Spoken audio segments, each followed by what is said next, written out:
दिल्ली चुनाव में आम आदमी पार्टी को मिली करारी हार के बाद अब इंडी गठबंधन में दरार और ज्यादा बढ़ गई है। इंडी गठबंधन की सहयोगी पार्टियों ने दिल्ली में कांग्रेस और आम आदमी पार्टी के अलग अलग चुनाव लड़ने पर सवाल खड़े कर दिए हैं। दिल्ली चुनाव में बीजेपी की निर्णायक जीत पर जम्मू कश्मीर के मुख्यमंत्री उमर अब्दुल्ला ने कांग्रेस और आम आदमी पार्टी पर कटाक्ष किया, तो वहीं शिवसेना उद्धव गुट के सांसद संजय राउत ने दावा किया कि अगर कांग्रेस और आम आदमी पार्टी में गठबंधन होता तो दिल्ली विधानसभा चुनाव में बीजेपी को कुचला जा सकता था। ये बहुत बड़ी खबर आपको बता दें, उमर अब्दुल्ला ने सबसे पहले एक कटाक्ष किया और सिर्फ इतना सा लिखा, और लड़ो आपस में। दो अलग अलग तस्वीरें आपकी टीवी स्क्रीन पर है। भारतीय जनता पार्टी की कल दिल्ली विधानसभा चुनाव के नतीजों में प्रचंड जीत हो चुकी है, पूर्ण बहुमत के साथ सरकार में आ चुकी है अब भारतीय जनता पार्टी, और दूसरी तरफ अब इसी से इंडिया गठबंधन में फूट बढ़ गई है। और दिल्ली में मिली हार पर समाजवादी पार्टी नेता एसटी हसन और आरजेडी नेता अब्दुल बारी सिद्दीकी ने इंडी गठबंधन पर निशाना साधा। उन्होंने दिल्ली में कांग्रेस और आम आदमी पार्टी के अलग अलग चुनाव लड़ने पर सवाल भी उठाए।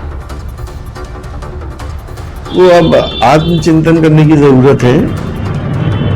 उनका इंफ्रास्ट्रक्चर बहुत कमजोर है और दिखावा ज्यादा है, काम कम है, इसीलिए नतीजे आते हैं।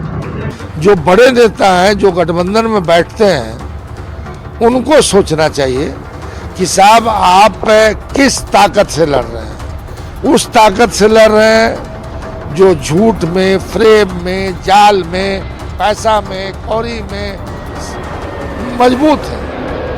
सरकार है उनकी, और सरकार के माध्यम का भी वो मतलब प्रचार तंत्र में इस्तेमाल करते हैं। तो इन चीजों को बड़े नेताओं को समझना।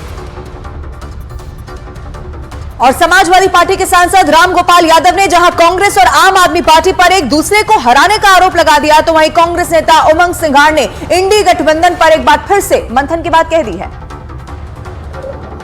कांग्रेस बीजेपी को जिताने में लगी हुई थी, कांग्रेस आपको हराने में और बीजेपी को जिताने। जनता पार्टी इस बात को मानती है, मतलब कांग्रेस और आप पार्टी साथ में लड़ती तो भारतीय जनता पार्टी हार जाती चुनाव। इसका मतलब स्पष्ट है।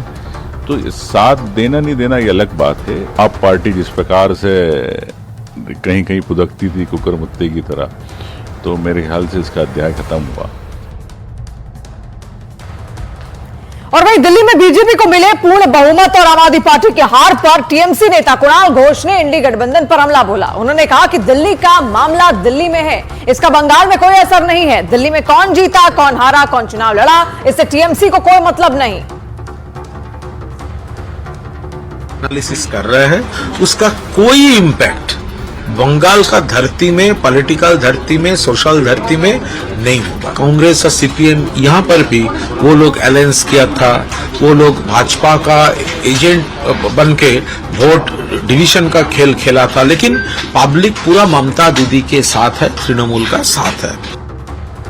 एक तरफ जहां कांग्रेस सांसद किशोरीलाल शर्मा ने दावा कर दिया है कि अगर कांग्रेस और आम आदमी पार्टी मिलकर लड़े होते तो बीजेपी कभी भी जीत नहीं पाती, तो वहीं दूसरी तरफ शिवसेना उद्धव गुट के नेता अंबादास दानवे ने कहा है कि इंडी गठबंधन का टारगेट बीजेपी को हराना होना चाहिए।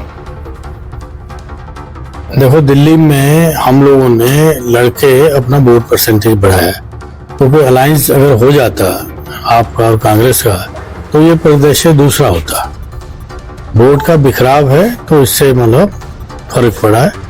तो एक हम लोगों ने कहा कि एक ये जंग थी, हम लोग एक लड़ाई हारे हैं उस जंग की, लेकिन जंग हमारी जारी रहेगी। आम आदमी पार्टी और कांग्रेस एक साथ चुनाव लड़ती थी तो शायद इनके मिला के 30, 40, 50 सीट आ सकते थे। ऑल इंडिया मुस्लिम जमात के राष्ट्रीय अध्यक्ष मौलाना मुफ्ती शाहबुद्दीन रजवी बरेलवी ने दिल्ली विधानसभा चुनाव में मुस्लिम समुदाय द्वारा समझदारी से मतदान करने की सराहना की। उन्होंने कहा कि इस बार के दिल्ली विधानसभा चुनाव में दिल्ली के मुसलमानों ने बहुत ही समझदारी और होशमंदी से अपने अपने वोट का इस्तेमाल किया है। दिल्ली के मुसलमान ने पहले कांग्रेस से उम्मीद की थी, फिर आम आदमी पार्टी से भरोसा उस पर जताया, लेकिन अब भाजपा से मुसलमान को बड़ी उम्मीदें हैं।